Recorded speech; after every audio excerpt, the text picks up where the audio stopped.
اور اسی کو عقیدہ ختم نبوت کہتے ہیں۔ آپ صلی اللہ علیہ وسلم کی تشریف آوری پہ آسمانی وحی کا سلسلہ بند ہو گیا۔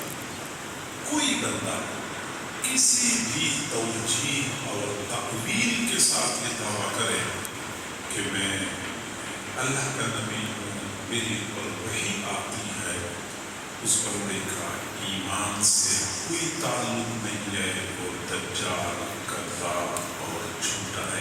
بے شک یہ ہمارا عقیدہ ہے، اور یہ عقیدہ ہمارے ایمان کی بنیاد ہے۔ اگر کسی بندے کا یہ عقیدہ نہیں ہے، نہ اس کا ایمان معتبر ہے، نہ اس کی نماز قبول و مقبول ہے، نہ روزہ اور زکوٰۃ کی کوئی حیثیت ہے۔ اور یہ عقیدہ اس قدر حساس اور اس قدر بے لچک ہے، ایک بال کے برابر بھی اس میں کوئی گنجائش نہیں ہے۔ بے شک علماء امت نے اس قدر زبردست پہرا بیٹھایا ہوا ہے اس عقیدے کے اوپر کہ کسی بھی دجال اور مفتری کے لیے کوئی اندر گھسنے کے لیے کوئی گنجائش ہی نہیں چھوڑی ہے۔ اتنا حساس ہے یہ معاملہ کہ امام ابو حنیفہ رحمۃ اللہ علیہ نے فرمایا کہ اگر کوئی بندہ دعویٰ کرے کہ میں اللہ کا نبی ہوں، اور اگلے بندے نے کہا کہ دلیل پیش کرو، یہ جس نے کہا نا کہ دلیل پیش کرو، یہ بھی دائرہ ایمان سے خارج ہو گیا۔ اللہ اکبر۔ دلیل کا مطالبہ کرنا اتنی بھی گنجائش نہیں ہے۔ اور حافظ ابن حجر رحمۃ اللہ علیہ نے لکھا ہے کہ حضور صلی اللہ علیہ وسلم کے بعد اگر کسی بندے نے یہ تمنا ظاہر کی، زبانی طور پہ تمنا کر لی، یا دل میں یہ تمنا پیدا ہو گئی کہ کاش کہ میں اللہ کا نبی ہوتا، یہ بندہ بھی دائرہ ایمان سے خارج ہے۔ بے شک صرف دل میں تمنا پیدا ہو گئی کہ کاش میں اللہ کا نبی ہوتا، یا لوگوں کے سامنے اس تمنا کا تذکرہ کیا، وہ بھی دائرہ اسلام سے خارج ہے۔ اور آپ حیران ہو جائیں گے کہ اس عقیدے کے تحفظ کے لیے امت نے کیا قربانیاں دی۔ حضور صلی اللہ علیہ وسلم کی تشریف لے جانے کے بعد قربانیوں کا یہ سلسلہ چلا، اور ایسا چلا کہ تاریخ اس بات پہ گواہ ہے کہ حضور صلی اللہ علیہ وسلم کے ختم نبوت کے تحفظ کے لیے، حضور صلی اللہ علیہ وسلم کے ناموس اور عزت کی حفاظت کے لیے جتنے قربانیاں اس امت نے دی ہیں، کسی اور مقصد کے لیے اتنی قربانیاں نہیں ہیں۔ آپ حیران ہو جائیں گے کہ حضور صلی اللہ علیہ وسلم تشریف لائے، جہاد لازم ہوا، حضور علیہ السلام نے اور صحابہ کرام نے اللہ کا یہ عظیم فریضہ پورا کرنے کے لیے تمام تر قربانیاں دی، لیکن دور نبوت میں مسلمان جو شہید ہوئے ان تمام شہداء کی تعداد 259 ہے، 260 نہیں ہے۔ حضور صلی اللہ علیہ وسلم کی رفاقت میں بدر اور احد اور بئر معونہ اور ذات الرجیع اور حنین اور طائف اور اوطاس اور غزوہ خیبر، تمام غزوات کے شہداء اور مقتولین کی تعداد کو اگر معلوم کیا جائے تو وہ تعداد 259 ہے، 260 نہیں ہے۔ تو وہ ایک سلسلہ تھا، جبکہ دوسری جانب سیدنا صدیق اکبر رضی اللہ تعالی عنہ نے جو مسیلمۃ الکذاب کی سرکوبی کے لیے اور اس بدبخت کو انجام تک پہنچانے کے لیے جو لشکر بھیجا تھا، اس ایک لشکر میں جو مسلمان شہید ہوئے ان کی تعداد ایک قول کے مطابق 700 ہے اور دوسرے قول کے مطابق 1200 ہے۔ 12 400 صحابہ کرام نے پہلے مرحلے پہ ختم نبوت کے تحفظ کے لیے اپنی جانوں کے نذرانے پیش کیے. اللہ اکبر. وہ بنو حنیفہ قبیلہ، مسیلمۃ الکذاب کا وہ علاقہ جس کو یمامہ کہتے ہیں، وہاں جانے کا اتفاق مجھے بھی ہوا. آپ حیران ہو جائیں گے، آج بھی اگر قریب کسی بندے سے کہتے ہیں کہ وادی دم کہاں پہ ہے، دم کہتے ہیں خون کو، وہ خون کی وادی کہاں پہ ہے، بتا دیتے ہیں کہ یہ خون کی وادی ہے. آج بھی وہاں پہ وہ وادی خون کی وادی کے نام سے مشہور، جہاں پہ 1200 صحابہ کرام کا خون بہایا گیا. اور وہ وقت نہیں ہے، چونکہ یہ عنوان نہیں ہے کہ وہ صحابہ کرام نے کیسے قربانیاں دی اور کس قدر قربانی دے کر انہوں نے اس قلعے کو فتح کیا تھا. اور قلعے کے اندر یہ لوگ پہنچ گئے تھے کہ باقاعدہ صحابہ کرام نے کہا کہ مجھے منجنیق کے اندر ڈال دو اور ایسے پھینک دو تاکہ میں کسی طریقے سے قلعے کے اندر تک پہنچنے میں کامیاب ہو جاؤں. پتہ تھا کہ یہ معاملہ بہت حساس ہے اور اس میں مسلمان کبھی بھی کوئی لچک نہیں دکھا سکتے. میں مانتا ہوں مسلمان بے نمازی ہوگا، مسلمان جھوٹ بولنے والا ہو سکتا ہے، مسلمان سود خور ہو سکتا ہے، مسلمان رشوت خور ہو سکتا ہے، لیکن جس کے دل میں ایک رائی کے دانے کے برابر ایمان ہے، جب بھی حضور صلی اللہ علیہ وسلم کی ختم نبوت کی بات آئے گی یا سے رسالت کی بات آئے گی تو کئی مرتبہ بظاہر دین سے دور رہنے والے مسلمان وہ کارنامے سے انجام دیتے ہیں کہ تاریخ اس کی نظیر پیش کرنے سے قاصر رہتی ہے. بے شک. مطالعہ کریں. اور دیندار لوگوں نے تو قربانیاں دی ہیں، دیندار لوگوں نے تو جھوٹے مدعی نبوت کے راستے کو روکنے کے لیے بڑی بڑی قربانیاں دی ہیں. لیکن کئی مرتبہ وہ لوگ جو بظاہر دین سے دور نظر آتے ہیں، شاید مسجد سے بھی اتنا مضبوط تعلق نہیں ہوتا، شاید بظاہر وہ سنتوں سے بھی آراستہ ہو کے راستہ نہیں ہوتے، لیکن یہ عنوان ایسا ہے، یہ موضوع ایسا ہے کہ جب بھی کسی کے سامنے چھیڑا جاتا ہے تو ایک مرتبہ مسلمان کے سینے میں ایمان ٹھاٹے مارتے ہوئے سمندر کی طرح اچھلنا شروع کرتے ہیں.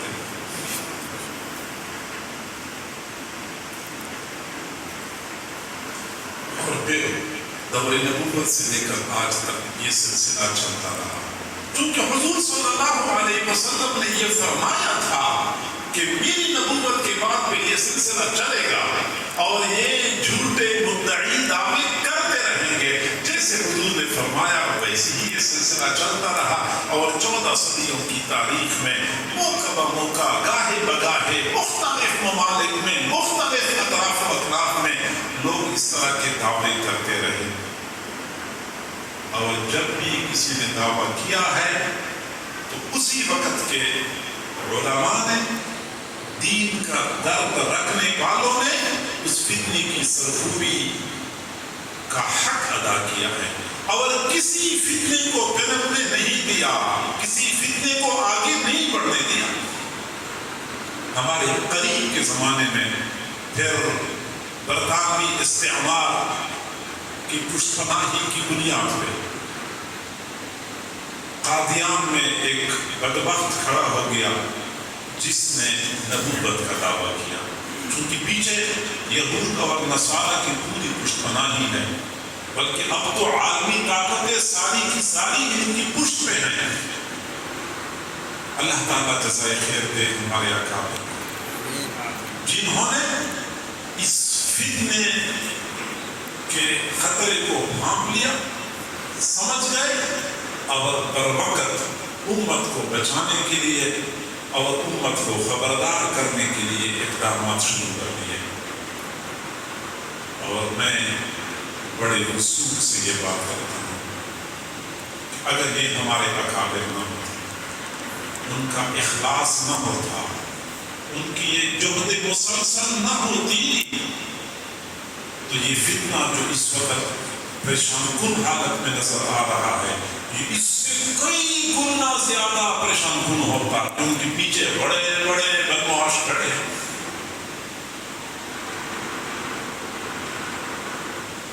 اور حیران ہو جاتا ہے بندہ کہ کہ ہمارے اکابر نے اس فتنے کی خاطر کیا قربانیاں دی اور فقط ہوش اور دانش کا مظاہرہ نہیں کیا، بلکہ کئی مقامات بھی تو یوں نظر آتا ہے جیسے کہ ہمارے اکابر جنون کی حد تک چلے جاتے تھے. ان کے کام، ان کی گفتار، ان کے اقوال، حیران ہو جاتا ہے بندہ. حضرت مولانا عطاء اللہ شاہ بخاری رحمۃ اللہ علیہ 1953 کی تحریک چلی اور اس میں 10,000 مسلمان شہید ہوئے تھے اور اپنے ہم وطنوں نے شہید کیا تھا. اپنے ملک کے تنخواہ داروں نے اپنے ہی ہم وطن مسلمان بھائیوں کی سینوں کو گولیوں سے چھلنی کیا تھا. مسلمانوں کا مطالبہ کیا تھا. حکومت نہیں مانگ رہے تھے، وہ کرسی کا مطالبہ نہیں کر رہے تھے، وہ روٹی کپڑا مکان کا مطالبہ نہیں کر رہے تھے. اس وقت پورے ملک کے مسلمان ایک ہی نعرہ لگا رہے تھے کہ حضور صلی اللہ علیہ وسلم کے ختم نبوت اور ناموس رسالت کا تحفظ چاہیے، کہ اس ملک میں کوئی بندہ حضور صلی اللہ علیہ وسلم کے ختم نبوت کے دستار پہ ہاتھ نہ ڈال سکے. یہ ان کا مطالبہ تھا اور یہ مطالبہ ان کو ناگوار گزرا اور اس کے نتیجے میں 10,000 ہم کو شہید کر دیا گیا. لیکن وہ شہادت ان کی داستانیں اتنی ایمان افروز ہیں. لاہور میں کرفیو نافذ تھا، ادھر سے مسلمان بے قابو تھے اور وہ کوشش کر رہے تھے کہ ہم کسی طریقے سے کرفیو کو توڑ کر احتجاج کرنے میں اور اپنا موقف پیش کرنے میں اور دنیا کو متوجہ کرنے میں کامیاب ہو جائیں. اس وقت کے افواج پاکستان نے ایک لکیر کھینچی تھی کہ جو بندہ اس لکیر کو پار کرے گا تو اس کو گولی ماری جائے گی. جو اس لکیر کو پار کرے گا گولی ماری. دیکھا ہے تاریخ میں، آج بھی تاریخ کے اوراق میں یہ بات موجود ہے کہ 80 سال کا بوڑھا 5 سال کا پوتا اپنے کندھے پہ بٹھا کے آگے بڑھتا ہے. ہجوم کھڑا ہے، لوگ آگے جانے سے کترا رہے ہیں، لیکن وہ بوڑھا 80 سال کا بوڑھا ہجوم کو ہٹاتے ہوئے آگے بڑھتا ہے اور وہ اس لائن کو کراس کر کے آواز لگاتا ہے ختم نبوت. عقیدہ ختم نبوت. وہ 5 سال کا پوتا اس کو سمجھایا ہوا تھا، وہ اپنی معصوم زبان سے آواز لگاتا ہے زندہ باد. بس وہ زندہ باد کا نعرہ لگاتا ہے. 2 گولیاں چلتی ہیں، ایک گولی دادا کے سینے میں پیوست ہوتی ہے، ایک گولی 5 سالہ پوتے کے سینے میں پیوست ہوتی ہے. لیکن ان کی زبان میں جو آخری نعرہ تھا وہ ختم نبوت زندہ باد کا نعرہ. اسی کا پھر دوران چوک کے قریب مسلمان کھڑے. ایک مسلمان آگے بڑھا، چوک تک پہنچ گیا اور آزان دی، اللہ اکبر اللہ اکبر. جو ہی یہ آزان دی تو ادھر سے گولی چلی. کہ آزان کیوں دی؟ اسلامی مملکت میں گولی چلی، اپنی ہی چوکیداروں نے گولی چلائی. گولی چلی، آزان کیوں دی؟ گر گیا. اگلا بندہ آگے بڑھا، اس نے بھی آزان دینی شروع کر دی، اللہ اکبر اللہ اکبر. گولی چلی، وہ بھی شہید ہو گیا. اگلا آگے بڑھا، اس نے آگے سے آزان دینی شروع کر دی، اشہد اللہ الہ الا اللہ. گولی چلی، وہ بھی شہید ہو گیا. اگلا بندہ آگے بڑھا، اس نے کہا اشہد اللہ الہ الا اللہ، وہ بھی شہید ہو گیا. اگلا بڑھا، اشہد ان محمد رسول اللہ. مسلمانوں کا ایمان ہے، آزان کے ایک جملے کے لیے ایک بندہ قربانی دیتا رہا، لیکن انہوں نے آزان کو درمیان میں نہیں چھوڑا اور مکمل کر کے چھوڑا. اللہ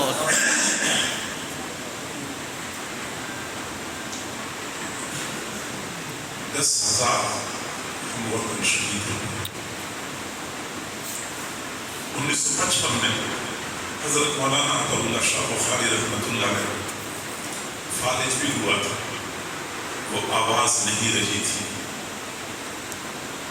وہ زور نہیں رہا تھا، آواز میں رکنت تھی، کھڑا ہونا دشوار تھا.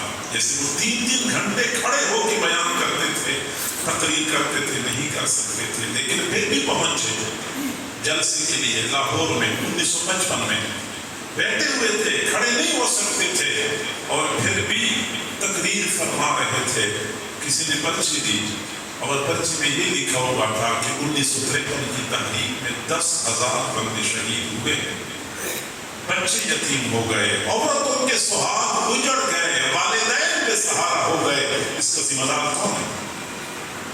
چونکہ بظاہر یوں نظر آ رہا تھا کہ 1953 کی تحریک کامیاب نہ ہوئی جو مقاصد تھے. حضرت مولانا عطا اللہ شاہ بخاری رحمۃ اللہ علیہ نے اس وقت یہ فرمایا تھا کہ لوگ یہ سمجھتے ہیں کہ شاید تحریک ناکام ہو گئی ہے، لیکن میں نے ایک ایسا بم نصب کیا ہے کہ وقت آئے گا تو یہ بم پھٹے گا اور ہمارے مقاصد پورے ہوں گے.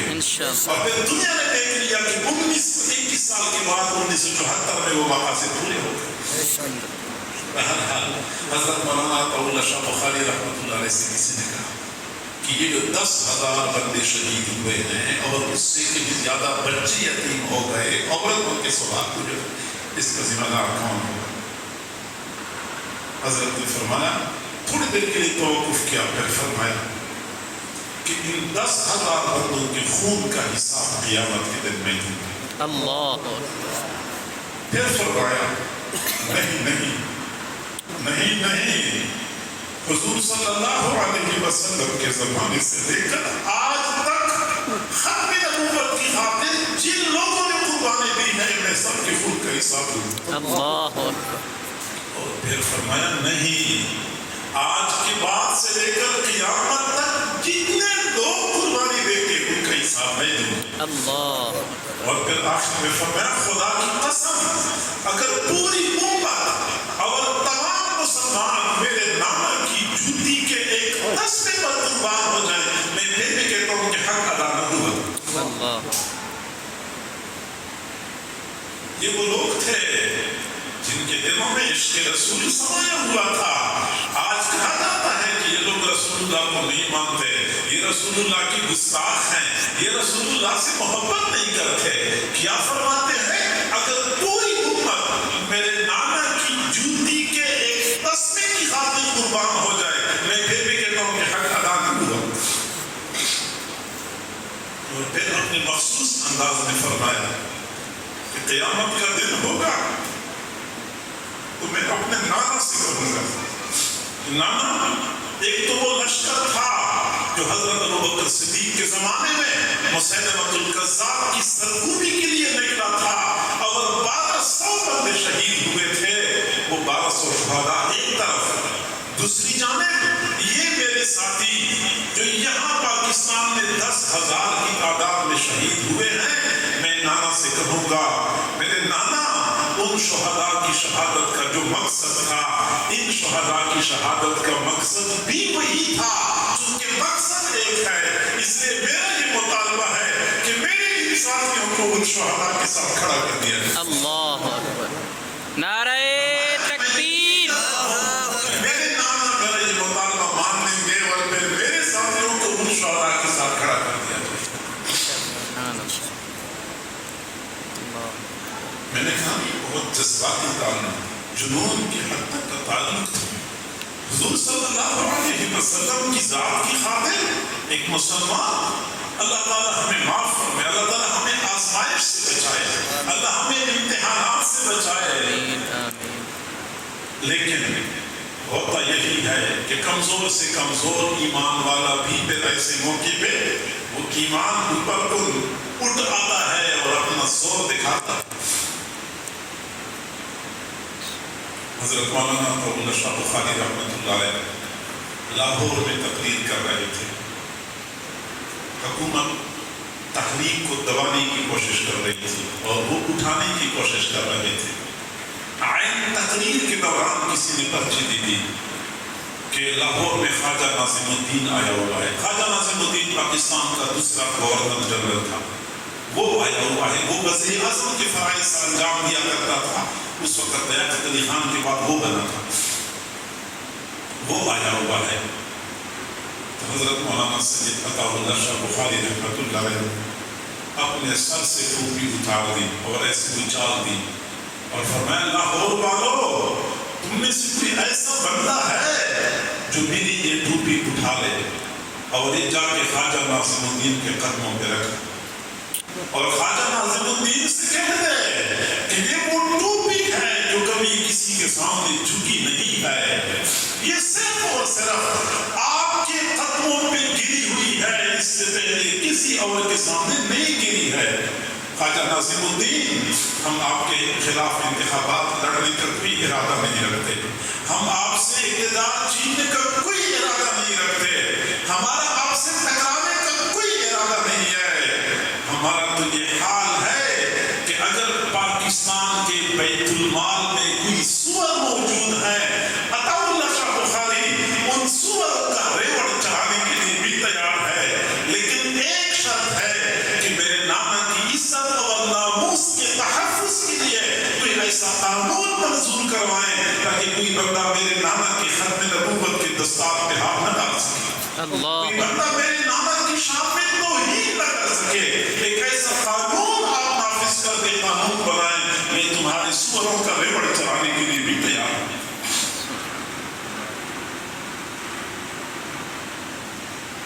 تو میرے بھائی، یہ وہ نازک اور حساس معاملہ ہے۔ ابھی چند دن پہلے آپ لوگ دیکھ رہے تھے، ہم بھی فکر مند تھے کہ کیوں یہ ملک انتشار کی طرف لے جایا جا رہا ہے۔ اس سے پہلے ملک میں انتشار بھی تھوڑا ہے، مشکلات تھوڑی ہیں، بحران تھوڑے ہیں کہ ایک اور نئی بحران کی طرف قوم کو لے جایا جا رہا ہے، لیکن اللہ تعالیٰ جزائے خیر دے ان لوگوں کو جنہوں نے دانشمندی کا مظاہرہ کر لیا اور انتشار کو ختم کر دیا، لوگوں نے کچھ سکون کا سانس لیا۔ لیکن میرے بھائیوں، آپ کو پتہ ہے کہ دشمن کی چالیں بڑی خطرناک ہوتی ہیں، پیچھے یہود اور نصارہ کی سازشیں ہوتی ہیں۔ کبھی بھی مسلمان اس حوالے سے غافل ہو کے نہ بیٹھے کہ اب ہم نے اپنا مقصد پا لیا ہے، اب آگے کچھ کرنے کی ضرورت نہیں ہے، نہیں، بلکہ مسلسل پہرا دینے کی ضرورت ہے، مسلسل جاگنے کی ضرورت ہے، مسلسل بیدار رہنے کی ضرورت ہے۔ اور اپنی اس بیداری کا مظاہرہ کرنے کے لیے پھر جو ہمارے اکابر کام کر رہے ہیں، ان کا دست و بازو بننا، ان کے قدم سے قدم ملا کے چلنا اور اس سلسلے میں اپنا بھرپور کردار ادا کرنا، یہ ہر مسلمان کا فریضہ اور ذمہ داری ہے۔ اس میں سے پہلے وہ ساتھی فرما رہے تھے کہ 7 ستمبر کو جو پروگرام ہو رہا ہے ختم نبوت کانفرنس لاہور میں، اور اس کے لیے کہ یہ ہمارے 50 سال پورے ہوئے ہیں، اللہ کے فضل اور کرم سے 1974 میں یہ ہمارے اکابر اس مقصد کو حاصل کرنے میں کامیاب ہوئے، اور پھر اب 2024 سے 50 سال ہو چکے ہیں، تو وہ جو گولڈن جوبلی کے نام سے پروگرام کر رہے ہیں، اس پروگرام کو کامیاب کرنا یہ ہم سب کی ذمہ داری اور فریضہ ہے۔ اور میرے بھائیوں، عقیدہ ختم نبوت کا معاملہ اتنا واضح اور بے غبار ہے کہ مجھے کئی مرتبہ لوگ بلاتے ہیں اور مجھے کہتے ہیں کہ ختم نبوت کے عنوان پہ آپ بیان کریں، تو میں سوچتا ہوں کہ کیا مسلمان کو بھی یہ بتانے کی ضرورت پڑتی ہے کہ حضور علیہ السلام آخری نبی ہیں اور اس کے بعد کوئی نبی آنے والا نہیں؟ کیا یہ بات بھی اب سمجھانے کی ضرورت ہے؟ قرآن پاک کی 100 سے زیادہ آیتیں، حضور صلی اللہ علیہ وسلم کی 200 سے زیادہ احادیث اسی بات پہ گواہ ہیں کہ آپ صلی اللہ علیہ وسلم کے بعد آج تک نہ کوئی نبی آیا ہے، نہ قیامت کی صبح تک کسی نبی نے آنا ہے۔